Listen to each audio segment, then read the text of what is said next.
David Edward and Jennifer Geiger discuss Jennifer's book, Witness. Jennifer, how are you?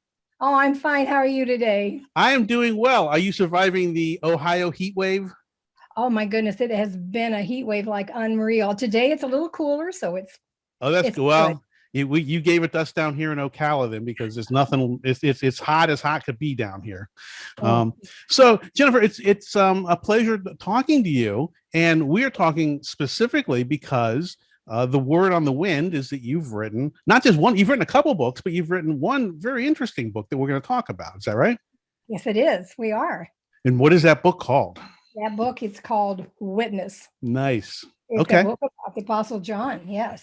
Yeah, and I perused it, and it's a fascinating take. I'm really curious. We're going to talk about the process of writing it, but I think it would help us all if you just took maybe a minute or so and kind of set up what inspired you to tackle a book like this, because it could have gone different ways. I would imagine this is, it's a subject that you have to hit just right, and I think you have. I've looked at the feedback and stuff. It looks like you've done it. But what inspired you to take on a topic like this?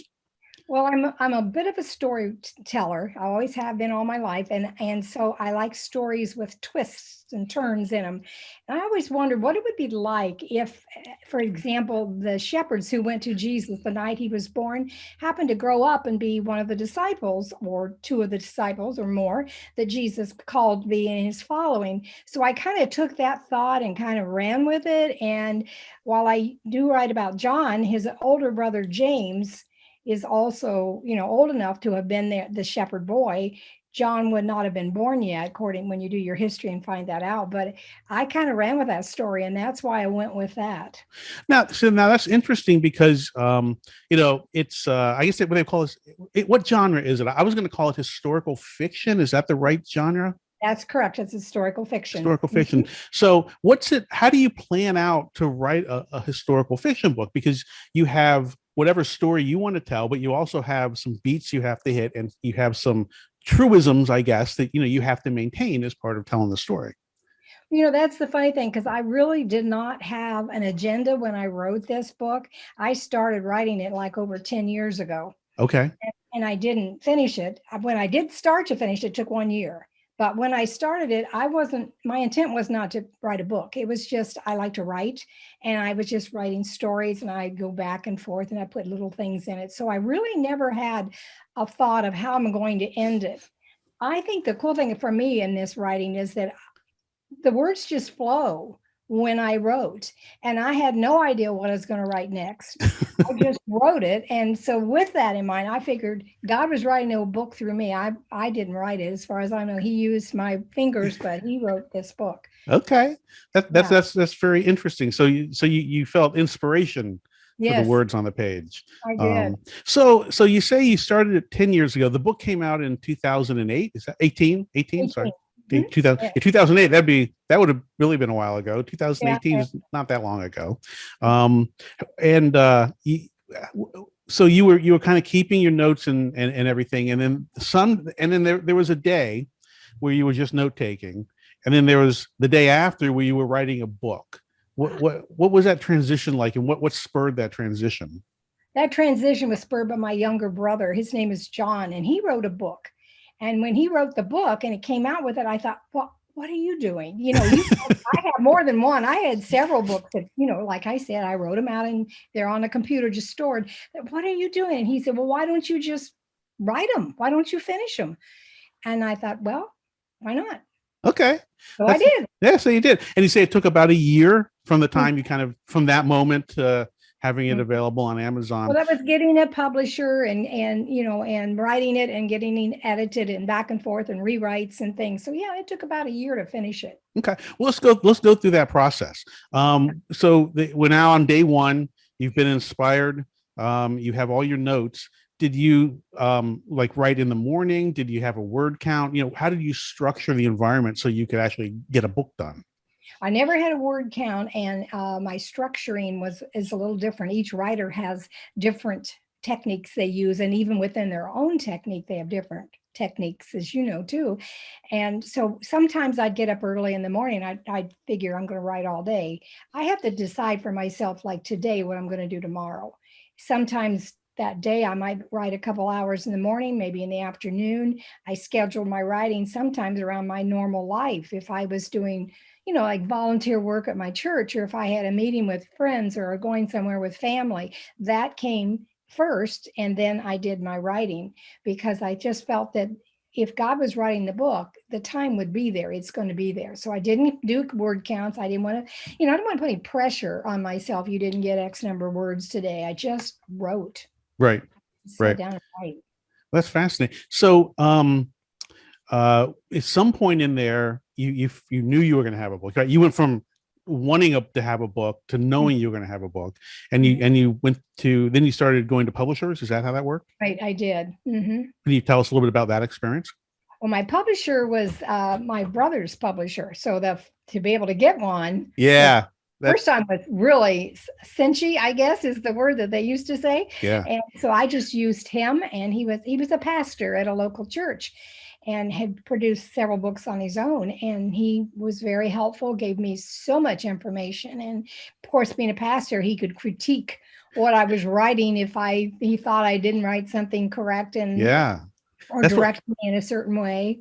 I imagine, right, because you had not just the standard making sure it's English and everything's spelled right and you use good grammar and all that. But like I said, I mean, I can see with a story like this, you've got to navigate perceptions, right? You want to tell your story, you want to bring insights into the characters, but people are going to feel like they know the characters as well as you do. Let's put it that way, right? Right, exactly. Yeah. What was that like? Did you ever get feedback that you were like, no, I'm going to ignore that. I'm doing it my way? Well, the greatest, no, I got great feedback from him, but the greatest feeling and the feedback I got was that people felt like they were there in the story themselves. And that's the way I wrote it. That's the way I felt when I wrote it. Right. So that was the biggest compliment for me, is that people felt like they were actually there in watching Jesus and seeing him. It took him from being a man written about on some pages in a book to an actual personality for them. And I love that. I loved hearing that. Yeah, that's so what does someone get from reading this book? That personal relationship and that deeper relationship.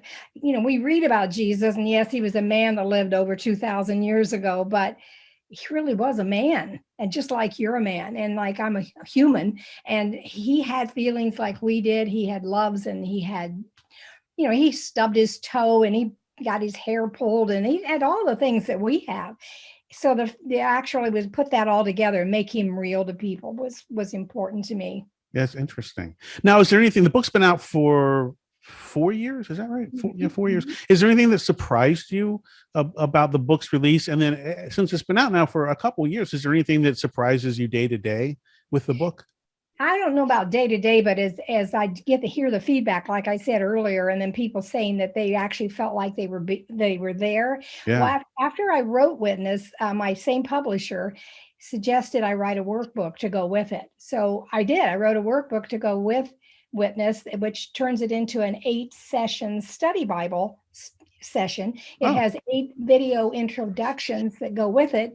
And the good news is several churches have used it, and there's been some pretty good feedback because of that.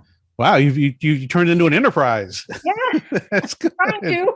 That's good. That's very good. Yeah. Well, so is the book continuing to be discovered, by churches and by people interested in it?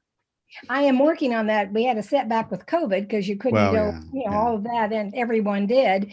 So it's now it's up and running again. And so I'm moving out, trying to get into bookstores and doing things like that. Well, now I couldn't help but look, and you have a book that just came out like a week ago, don't you? The Blahmobile. I just thought that was so clever. The Blahmobile. It's a kid's book, so it's not. I don't want to use the word heavy, but that might be the right word. It's not. It's designed for a different audience. Let me put it that way. But what is the Blahmobile? The Blahmobile is a book about a little girl who learns to be nice when others are not. She's bullied. She is bullied by a boy at her school. It's about her life. She's 8 years old, and her character was written on the character of my granddaughter. Okay. And, I used her as the character, even though she hasn't gone through this experience. I just used her as my character. And she just goes through life and as a child and learns the things that adults try to teach, especially being nice. Being nice when no one else is a timely topic. Yes, it is. It is. That's It is awesome. definitely. And That's awesome. it's a story I used to tell my own kids when they were little, and I would they'd always ask me to tell stories, so I would kind of make up stories as we went along, and each day it would be a different story. But they always came back and said, "Can you tell me the Blaumobile again?" And I would change it each time, but it Sure. always had a moral ending. And after I wrote Witness, one of my daughters said, "Mom, why don't you write Blaumobile? Why don't you write that out? I just love that story." So Well, that's how I got it. that's great. I'm glad you're having success and that you're Yes. putting more books out. And it sounds like they're very meaningful books, right? That address that they're historical fiction, but they're also very relevant in today's world, right? Which is the best kind of book, I think. Yes, hopefully. So Jennifer, what advice might you have for someone? Let's say there's someone like you who had the notes, they like to write, they write to themselves, and they're trying to decide if they have a book in them or if they even want to tackle it. What advice would you have for them? Well, writing is like living, you live one day at a time, you write one word at a time. And, That's true. and Yeah. my thinking is just write. Even if you don't produce a book, write for the fun of it. And just like I did, I never started out to write a book. And here I've got 4 of them now. Yeah. It's just a matter of write it and see what happens. Just write it and express yourself. I think that's good advice. And then did you ever show your stuff to anyone before you decided to make it a book, or was it all just for you? Just for me. Just for you. Interesting. Okay. All right. Because I was going to say, yeah, if you think of a book and you write some and then maybe show those pieces just to get feedback, because, I'm sure you've gotten feedback. I mean, we all get feedback on, everyone they're all looking for something in the writing, and just getting used to being able to accept that, can sometimes be hard. Because if it's critical feedback, I always remind people they're criticizing what you wrote, not you. And kind of stuff. But yeah, no, I think it's a hard lesson, but it's a good lesson. it is a hard lesson, but it is a gift. I agree with you. All right, Jennifer. Well, it's been a real pleasure talking to you. I'll put links to your website and the book, your Amazon page and stuff below this. And when you get your next couple books out, let me know and we'll chat about them again. All right. Thank you, David. Appreciate you calling me today. Sure. Thanks. Bye. Okay. Bye-bye. Thank you for watching. Please consider hitting the subscribe button.